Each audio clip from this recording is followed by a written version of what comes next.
sujud di altarnya. Bila hati terasa berat, tak seorang pun mengerti bebanku. Ku tanya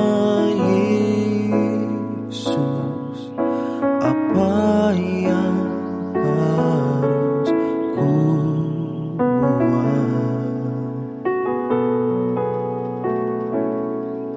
Dia berfirman, mari datanglah. Dia selalu pedulikan aku. Ku datang Yesus, Dia pikul segala bebanku. Sujud di altarnya, ku bawa hidupku. Ku terima anugerahnya, Dia ampuniku dan bebaskanku. Dia ubah hidupku, barui hatiku. Sesuatu terjadi saat datang di altarnya.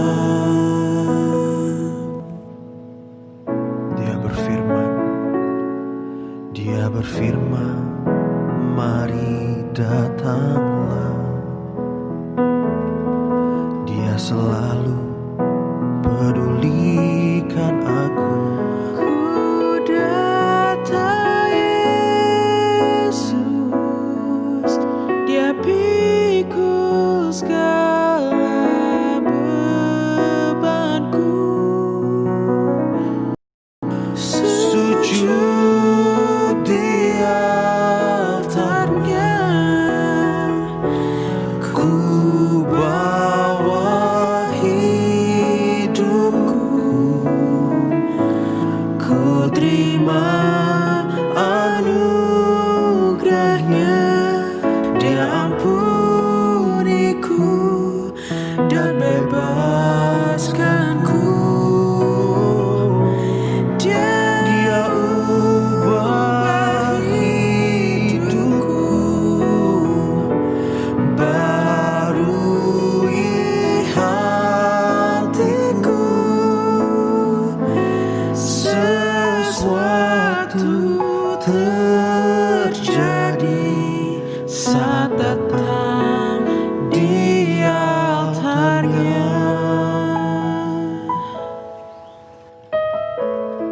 Ku terima anugerahnya, Dia ampuniku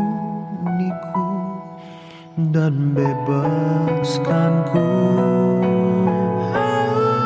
Dia ubah hidupku, barui hatiku. Sesuatu terjadi saat datang di altarnya.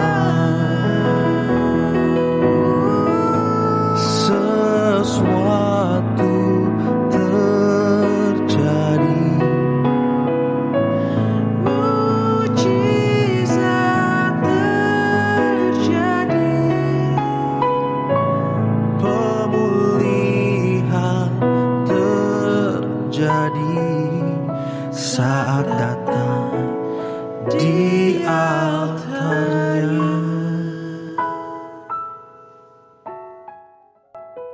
Halo semua, senang sekali saya bisa kembali berjumpa dengan teman-teman muda sekalian dalam program acara Sanctuary, A Place for Everyone, tempat kita bisa berbagi kisah cerita kehidupan kita yang bisa saling menguatkan satu dengan yang lainnya. Dan pada kesempatan akhir tahun ini, di tahun 2020, tahun yang extraordinary, tahun yang cukup berbeda, bahkan bukan hanya cukup tapi sangat berbeda dengan tahun-tahun yang kita lewati sebelumnya, yaitu tahun pandemi, tahun di mana COVID-19 sampai hari ini masih harus terus kita hadapi, dan kita berharap pandemi ini segera lewat sehingga kita bisa berjumpa kembali secara offline, secara langsung, sehingga komunitas Sanctuary ini bisa kita kembangkan dengan lebih luas lagi. Nah, baiklah, berkaitan dengan akhir tahun ini melalui Sanctuary Message, saya ingin mengajak teman-teman muda sekalian untuk kembali berpikir tentang satu tema sederhana yang hari ini saya sampaikan buat teman-teman muda sekalian. Tema apa itu? Yaitu love yourself. Satu tema sederhana yang nampaknya jika kita pahami secara sekilas, itu seperti memunculkan sifat egoisme kita, selfish, egosentris, mau menang sendiri, mengutamakan kepentingan diri sendiri, dan mengabaikan kepentingan orang lain. Nah, nampaknya seperti itu. Padahal, saat kita hendak membahas tentang love yourself, mengasihi diri sendiri, sebenarnya kita sedang membahas sesuatu yang luar biasa dalam, luar biasa indah, dan luar biasa bermaknanya bagi kehidupan kita. Apalagi ketika kita masih muda, kita berusaha memahami ini dengan benar, maka ke depan hingga akhir hayat kita bisa menjadi orang yang berkualitas. Kenapa ini terjadi? Karena memang persepsi manusia sudah terlanjur salah atau terkorupsi dengan dosa dan berbagai macam pikiran yang menyimpang lainnya. Dan pikiran yang menyimpang itu membuat persepsi kita tentang baik kasih dan diri sendiri juga akhirnya menyimpang. Manusia berpikir tentang kasih seringkali hanya cenderung berkaitan dengan nafsu, kenikmatan seksual, ya, dan hal yang serupa itu. Pokoknya yang enak-enak saja. Apa yang senang-senang saja buat diri kita. Sehingga rusak persepsi kita tentang kasih itu. Arti dari love atau kasih itu menjadi berbeda dari makna yang seharusnya kita mengerti. Nah, jika berbicara tentang kasih, ada banyak detail yang bisa kita pelajari bersama-sama. Tetapi saya tidak akan membahasnya pada pertemuan kita kali ini, pada Sanctuary Message kita kali ini. Lain kali kita akan membahasnya bersama-sama. Nah, saya lanjutkan kembali. Nah, makna dari love yourself, makna dari mengasihi diri sendiri menjadi menyimpang karena pemahaman kita tentang kasih dan diri sendiri juga sudah menyimpang dan sudah salah. Nah, tadi ketika kita berbicara tentang kasih, selalu pengertian dasarnya sudah menyimpang. Kasih hanya dikaitkan dengan nafsu, nafsu seksual, ya, hal yang bersifat romantisme belaka, yang enak-enak saja tadi, yang senang-senang saja bagi diri kita. Ya, salah akhirnya. Dan ketika berbicara tentang diri kita pun juga menyimpang dan salah mempersepsikan dan memahaminya. Ketika berbicara tentang diri sendiri selalu dikaitkan dengan hal yang lahiriah belaka. Bagaimana tampannya saya, bagaimana cantiknya saya, bagaimana rupawannya saya, bagaimana kayanya saya, cantiknya dan rupawannya kita secara fisik. Yang pria bagaimana supaya wajahnya tampak tetap tampan, ganteng, mempesona banyak wanita. Dan yang wanita berusaha supaya kecantikannya itu bisa mempesona banyak pria. Eyeshadow lah, eyeliner lah, lipstick, ya, blush on, manicure, pedicure, ya kan? Anting, gelang, kalung, fashionnya, Semua itu diusahakan dan diupayakan supaya orang lain terpesona. Pria berusaha supaya wanita terpesona, wanita berusaha supaya banyak pria terpesona kepada dirinya. Lihat. Jadi ketika tema ini ditawarkan, pasti yang muncul adalah antipati. Jangan-jangan kita diajak untuk egois kalau seperti ini. Diajak untuk tidak peduli kepada orang lain. Salah. Justru di akhir tahun ini saya mengajak teman-teman muda sekalian untuk memulai kehidupan kita dari sini. Sehingga pada akhirnya ketika kita nanti berpikir tentang orang lain, berpikir kita tentang orang lain itu menjadi sebuah kepedulian yang betul-betul bermakna. Kepedulian yang sangat berarti bagi hidup orang lain. Kepedulian yang sungguh-sungguh mengena bagi kehidupan sesama kita. Nah, hal ini sebenarnya didasarkan kepada bagian dari kebenaran Alkitab yang tertulis di dalam Matius pasal 22, ayat yang ke-36 sampai dengan yang ke-40. Ketika Tuhan Yesus berdialog dengan ahli Taurat, ya. Dan ahli Taurat itu bertanya kepada Tuhan Yesus di dalam Matius 22 ayat 36 sampai dengan ayat yang ke-40. Seorang dari mereka itu, seorang ahli Taurat itu bertanya.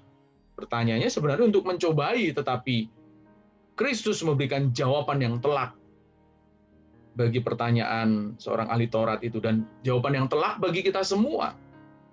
Jawaban Tuhan Yesus ketika ahli Taurat itu bertanya, "Guru, hukum manakah yang terutama dalam hukum Taurat?"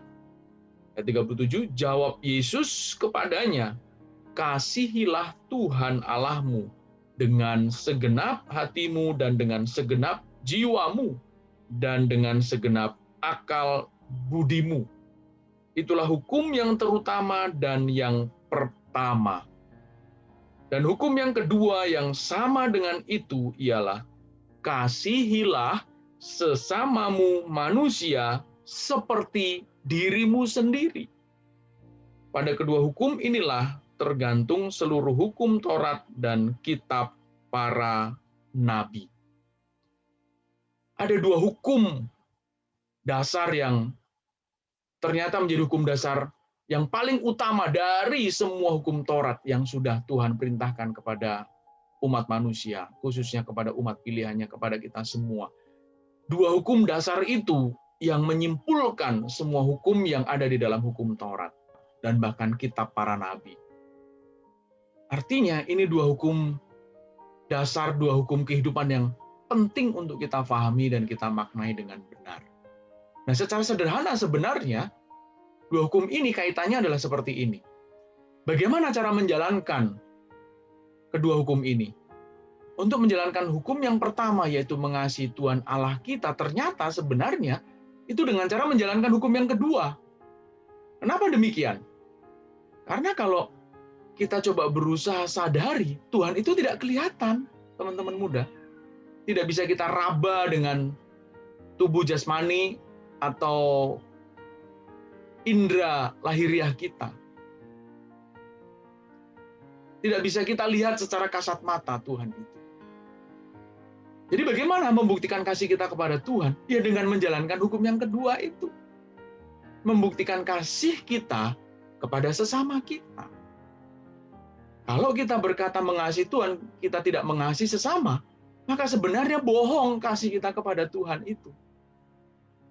Karena bukti kasih kita kepada Tuhan adalah dengan membuktikan dan menunjukkan kasih kita kepada sesama kita. Nah, tetapi pada hukum yang kedua itu, ada satu kalimat sederhana yang harus kita maknai dengan benar, teman-teman muda. Apa itu? Kasihilah sesamamu manusia seperti dirimu sendiri. Kita diperintahkan untuk bisa mengasihi sesama kita sama seperti kita mengasihi diri sendiri. Dengan demikian pengetahuan dan pemahaman yang benar tentang cara mengasihi diri sendiri yang benar pula harus kita miliki terlebih dahulu. Kalau kita tidak memiliki pemahaman yang benar tentang bagaimana mengasihi diri kita sendiri, maka tidak mungkin kita bisa mengasihi sesama kita juga dengan benar. Salah pasti.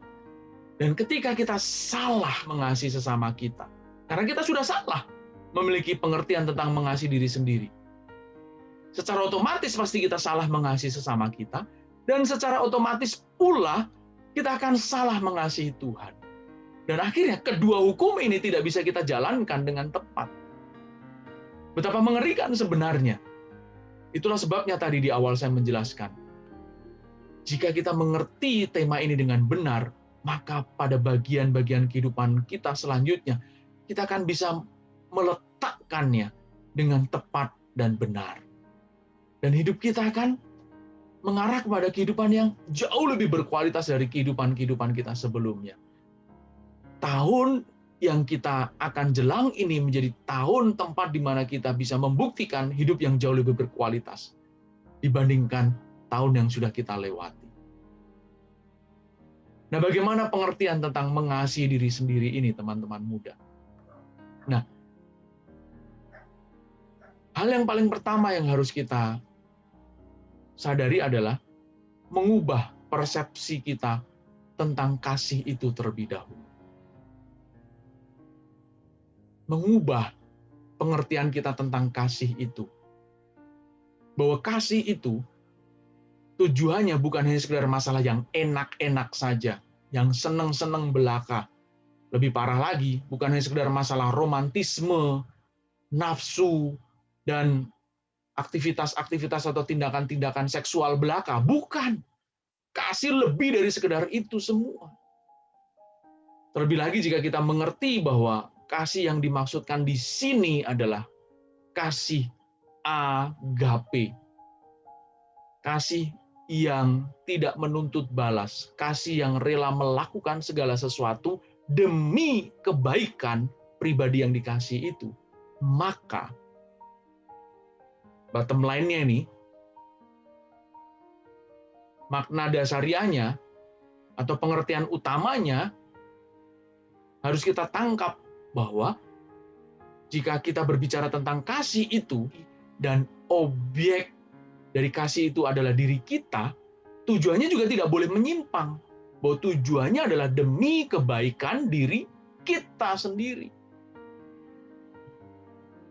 Dan kebaikan di situ harus dipersepsikan sesuai dengan kebaikan yang Tuhan kehendaki. Bukan kebaikan menurut persepsi manusia tadi. Kalau kebaikan dalam persepsi manusia hanya sekedar cantik, rupawan, gagah, gantengnya seseorang, sehingga menarik dan mempesona lawan jenisnya. Kalau hanya itu, betapa rendah persepsi itu. Baik persepsi tentang kebaikan dan juga persepsi tentang kasih. Nah, kalau berbicara tentang kebaikan sebagai tujuan dari kasih itu, maka kebaikan di situ tentu adalah perbaikan bagi manusia rohani kita itu. Manusia batin kita itu. Itu bagian pertama yang harus menjadi tujuan dari kasih kepada diri sendiri itu. Memperbaiki manusia batin kita dulu. Bersih dari dosa, bersih dari motivasi yang salah, bersih dari segala macam keinginan yang menyimpang. Wah, itu PR besar bagi kita anak-anak muda, teman-teman muda sekalian. Karena biasanya anak-anak muda itu kan maunya macam-macam. Pengennya ini, pengennya itu, dan seringkali itu ya cukup sering bersentuhan dengan dosa. Banyak kali itu berkaitan dengan dosa, berdekatan dengan dosa, bahkan kecemplung, tenggelam di dalam dosa itu. Terjerat dalam pusaran dosa. Nah, susah karena banyaknya keinginan sehingga akhirnya kita terjerat dalam berbagai macam pelanggaran dosa, kelakuan, sikap, dan tabiat yang menyimpang dari kehendak Tuhan. Wah, itu yang paling menyedihkan dan mengerikan. Oleh sebab itu, bagian ini yang harus kita perbaiki dulu. Kalau kita mengasihi diri kita sendiri dengan benar, maka kita pasti ingin memperbaiki manusia batin kita. Kita pasti pengen selalu belajar firman dengan sungguh, mengerti kebenaran dengan sungguh, mencari tahu apa yang dimaksud Tuhan dengan kehendaknya dalam hidup kita. Wah, kita berjuang, berusaha serohani mungkin. Bukan cuma rohani-rohanian doang. Ya, pura-pura belaka, tapi rohani beneran. Sungguh-sungguh rohani, nggak main-main belaka. Dengan sendirinya ketika kita bergereja dan melayani, kita tidak menjadikan gereja dan pelayanan sebagai tempat pelampiasan belaka. Untuk sementara waktu dan pada kondisi-kondisi tertentu, oke lah, nggak apa-apa. Karena seringkali anak muda nggak tahu tempat untuk melampiaskan ide gagasannya, ya melampiaskan bahkan juga kemarahannya kepada orang tua, kepada lingkungan. Gereja bisa menjadi tempat pelampiasan, ya. Tetapi kalau sudah sekian lama kita berinteraksi dengan kehidupan bergereja dan pelayanan, seharusnya gereja bukan lagi menjadi tempat pelampiasan, tetapi sungguh menjadi tempat kita mencari dan menemukan perbaikan bagi manusia batin kita. Itu yang lebih penting. Sesekali atau untuk sementara waktu, ya bolehlah, ya cincailah gitu. Kita bisa saling mengertilah, bisa menerima itu, bisa mengexcuse itu, memaafkan itu. Tetapi berikutnya nggak boleh begitu lagi. Kita harus semakin dewasa secara batin, secara rohani. Ya, gereja dan pelayanan bukan lagi menjadi tempat pelampiasan. Gereja harus menjadi tempat untuk kita bisa memperbaiki diri kita. Itu PR terbesar kita. Nah, tapi bagian kedua, baiknya bagi diri kita itu bukan hanya sekedar apa yang berkaitan dengan manusia batin kita. Baik yang dimaksudkan di situ juga adalah bagaimana kita bisa mengimplementasikan sudah berubahnya manusia batin kita. Ya, sudah semakin suci dan berkenannya manusia batin kita itu lewat apa? Kehidupan nyata kita. Orang tua kita, papi mami kita harus tahu, harus melihat adanya perubahan itu. Tadi gereja sudah bukan lagi menjadi tempat pelampiasan, ya toh? Berawal dari amarah dan emosi kepada orang tua, dilampiaskan di gereja, setelah sudah bertobat dan sudah dipulihkan manusia batinnya, kembali pulang ke rumah sudah berubah, sudah tidak ada lagi amarah kepada orang tua, tetapi kasih yang tulus, kepedulian yang tulus. Nah ini, kalau kita memiliki kasih yang benar kepada diri kita sendiri, maka kasih kita kepada orang tua kita pasti akan benar. Ya toh? Terbukti adik-adik kita, kakak-kakak kita, saudara-saudara kita, keluarga besar kita melihat bukti nyata perubahan kehidupan kita. Kalian adalah orang-orang yang paling pertama yang harus bisa membuktikan bahwa di rumah kalian menjadi orang-orang yang sungguh sudah diubahkan manusia batinnya. Orang tua kalian, istri kalian, suami kalian, saudara-saudara kalian, sungguh-sungguh bisa melihat perubahan karakter dan tabiat hidup kalian itu. Sehingga nggak sia-sia ini, capek-capek bikin komunitas sanctuary, ya toh, capek-capek kita berusaha tiap minggu, ya, bikin tapping, rekaman dengan beberapa hamba Tuhan, lalu kemudian mengedit video, menguploadnya di channel YouTube kita. Nah, kalian harus menjadi orang yang paling pertama yang dilihat perubahannya oleh orang-orang yang ada di sekitar kalian, orang tua kalian, kakak adik dan saudara serta keluarga besar kalian, bahkan termasuk juga rekan-rekan sekerja kalian di kantor, di perusahaan tempat kalian bekerja. Itu tidak bisa dipungkiri dan tidak bisa dibohongi dan tidak bisa disingkirkan dari kenyataan hidup kita. Itulah tempat yang paling nyata bahwa kita sungguh-sungguh mengasihi diri kita sendiri, tahu apa yang baik bagi diri kita, dengan membuktikan bahwa kebaikan itu bukan hanya sekedar diperbincangkan, direnung-renungkan, tetapi juga dibuktikan di kehidupan nyata. Sehingga orang lain betul-betul melihat perubahan itu. Dan seperti yang saya katakan tadi, secara otomatis ketika kita mengasihi diri kita, ya, mengasihi diri kita sendiri dengan benar, maka pasti kita akan dengan sendirinya dan bahkan harus sebuah kewajiban, sebuah kebutuhan untuk kita pasti mengasihi sesama kita juga dengan benar dan dengan sendirinya. Kasih akan Allah itu akan terbukti. Tidak bisa tidak. Nah, tapi catat baik-baik. Untuk bisa mengerjakan hal yang satu ini, itu bukan perkara mudah. Itulah sebabnya di dalam Matius pasal yang ke-7 itu, Tuhan sebenarnya menyimpulkan semuanya menjadi satu hukum saja. Satu hukum ini merangkum semua isi Alkitab, teman-teman muda. Matius 7 ayat yang ke-12. Segala sesuatu yang kamu kehendaki supaya orang perbuat kepadamu, perbuatlah demikian juga kepada mereka. Segala sesuatu yang kamu kehendaki supaya orang perbuat kepadamu, perbuatlah demikian juga kepada mereka. Itulah isi seluruh hukum Taurat dan kitab para nabi. Segala sesuatu yang kamu kehendaki supaya orang perbuat kepadamu, perbuatlah demikian juga kepada mereka. Itulah isi seluruh hukum Taurat dan kitab para nabi. Coba, cuma tinggal satu. Hukum yang terutama yang harus kita kerjakan adalah ini. Berbuat sesuatu kepada sesama kita. Sama seperti kalau kita ingin orang lain berbuat sesuatu kepada kita. Jadi, secara sederhana sebenarnya, mengasihi Tuhan dan mengasihi sesama itu dibuktikan hanya melalui kasih kita kepada sesama. Bagaimana kita bisa mengasihi sesama kita dengan benar? Itulah bukti kita bisa mengasihi Tuhan. Dan bagaimana kita bisa mengasihi sesama dengan benar itu dimulai dengan upaya bagaimana kita bisa mengasihi diri kita sendiri juga dengan benar. Betapa ini sebuah tindakan kunci yang harus kita mengerti dan harus kita pahami, sehingga bisa mengubah segenap dan seluruh kehidupan kita, dan segenap dan seluruh kehidupan sesama kita. Jadi betapa urgent dan pentingnya mengasihi diri sendiri dengan benar itu. Karena jika tidak, hancur sebenarnya diri kita, hancur sebenarnya hidup orang lain, dan hancur hubungan kasih kita dengan Tuhan.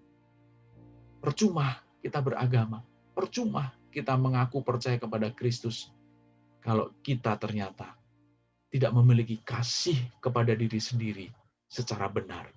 Ayo, selama kita masih muda dan masih ada waktu yang tersedia bagi kita, mari teman-teman muda sekalian, kita berjuang dan berusaha mengasihi diri sendiri dengan benar, sehingga Natal tahun ini yang kita sudah lewati menjadi Natal yang berkesan, berguna, dan bermanfaat buat kehidupan kita.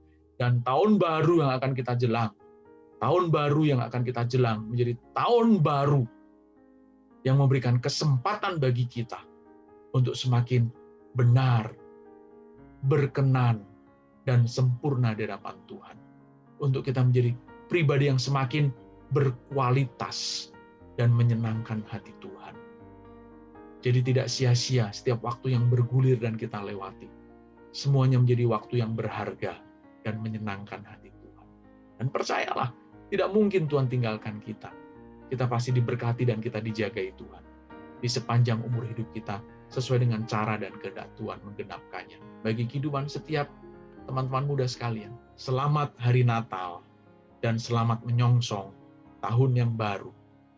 Tahun penuh dengan berkat dan kesempatan untuk menyenangkan dan memuliakan Tuhan di dalam sepanjang umur hidup kita. Selamat berjuang. Tuhan Yesus memberkati.